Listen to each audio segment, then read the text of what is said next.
The Ghast, one of the most mysterious mobs in Minecraft, being a white floaty thingy from the Nether. It's not exactly clear where it came from, what it is, or what it's made out of, if it's even alive to begin with. And if you've watched some of my previous videos, you will know that I hate Ghast with a passion. But after the recent reveal or inclusion of Ghastlings, depending on when you're watching this, I've decided to take a second look at Ghasts, find out their origins, and what Ghasts actually are. But in order to do that, we need to take a look at what makes a Ghast a Ghast. They're a pale white mob that's able to float, that lives in the Nether, being able to withstand very high temperatures and even molten lava, with what appear to be tentacles attached to its bottom, along with a high-pitched voice and the ability to produce both tears and fireballs. One of the main clues that will help us in figuring out what a Ghast might be are the gills on the side of a Ghast's face. Now, I, along with many others, originally thought that these might be scars, but after taking a look at the Ghastling, we can clearly see that these are very obviously meant to be gills, leading to the conclusion that they are a water-breathing mob, or maybe more logically, a lava-breathing mob. The second clue for us to look at is the Ghast floating ability. Despite not having wings or any realistic way for them to fly, Ghasts are still able to float around the Nether and the overworld just fine. And for our third clue, Ghasts are not always solid. If you as a player attempt to pass through a Ghast, you won't have any issue phasing in and out of it. On top of that, every single mob in the game is also able to pass through Ghasts just fine. But the reason I say not always is because of the fact that Ghasts can still be solid in certain circumstances, most prominently when getting the achievement Return to Sender, in which you launch a Ghast fireball back at itself to kill it. Another example is objects like boats, which are still able to collide with Ghasts, famously showcased in Dream's Manhunt series. And with even fishing poles being able to grab a hold of a Ghast, it's not at all clear as to what a Ghast does and does not have collision with.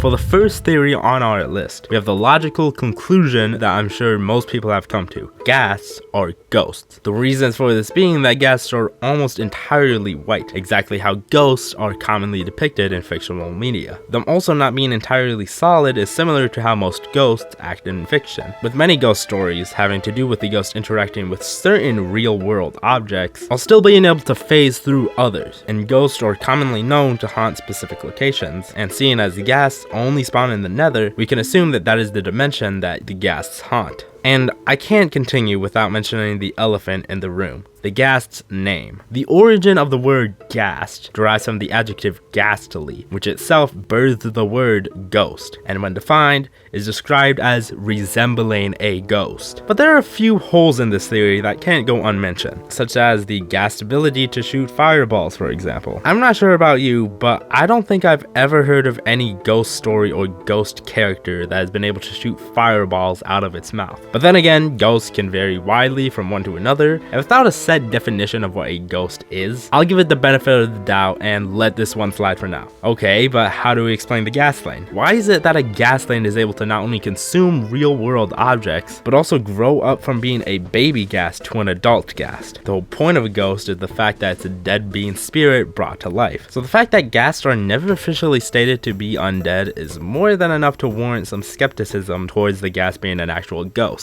Okay, but if a Ghast isn't a ghost, what could it possibly be? And are there any real-world animals that could help us find out?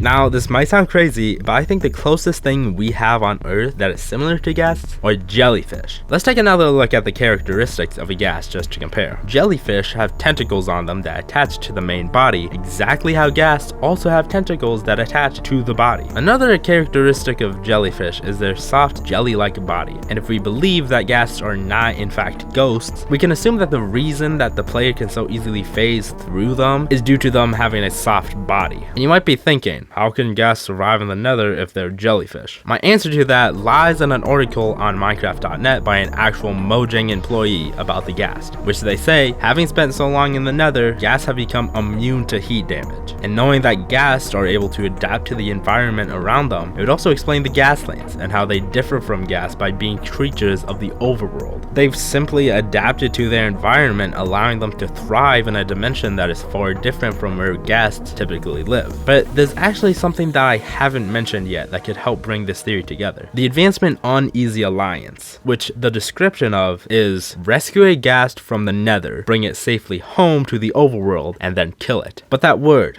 home. It suggests that the Ghast originates from the overworld, meaning that at one point in time, Ghasts moved to or were taken to the Nether. It could mean that Ghasts were at one point regular jellyfish, and the reason you don't see any jellyfish in Minecraft is due to all of them having been taken to the Nether and potentially experimented on, transforming them into the beasts we see in the modern game. But unfortunately, this theory is not without its flaws. For starters, it doesn't give a concrete explanation for some of the Ghast characteristics, such as the Ghast face. For most of the Ghast features, I can think of maybe one or two reasons why whatever created the Ghast needed to give them those features, but a face just seems unnecessary. Why do we need to see a Ghast face? So the player will maybe have sympathy for the Ghast? Seeing their sad face might guilt the player into not hurting the Ghast? It just seems like an odd and unusual feature to give the Ghast for such a little thing. It also doesn't explain why Ghasts are able to cry. As we just mentioned, Ghasts shouldn't have faces in the first place, let alone the ability to cry and produce tears. So either the Ghast having a face is due to some unknown, unexplainable reason, or the Ghasts maybe aren't related to jellyfish. Okay, if a Ghast isn't a fictional creature and it's not a real world animal either, what could it possibly be? Well, to explain that, I think we should take a look at what a Ghast is considered canonically to be by Mojang themselves.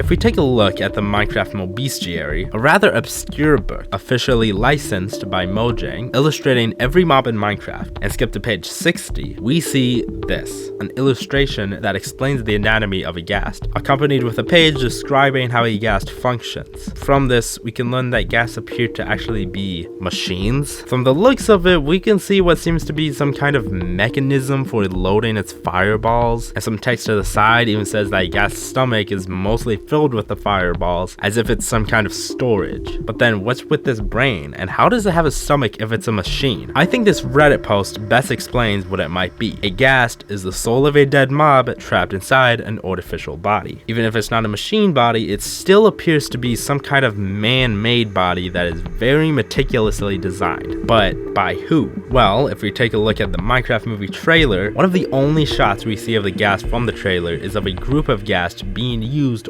almost as a vehicle by the piglins to carry them into battle. So my theory is this: after a mob dies, the piglins take the mob's soul, create an artificial body for the soul, and have the soul be reincarnated into a Ghast. But why would they choose to turn it into a Ghast? Simple, as a defense mechanism, and as a mode of transportation, at least in the world of the Minecraft movie. And think about it, a Ghast's main target is always the player above everything else. Since the player is seen as a threat to the piglins, they would obviously want to have a way to defend themselves from the player. And what better defense than a flying mob that shoots fireballs? And the reason the Ghasts are always crying is due to the torment they endure while being enslaved by the piglins. But what about the Ghastlings? How is it that there could be baby Ghasts that are also friendly with the player? While there isn't any clear evidence as to how or why Ghastlings exist, my theory is that Ghastlings are simply baby mobs that died and were subsequently turned into Ghasts. The reason that there's dried Ghasts is that they're baby Ghasts who unfortunately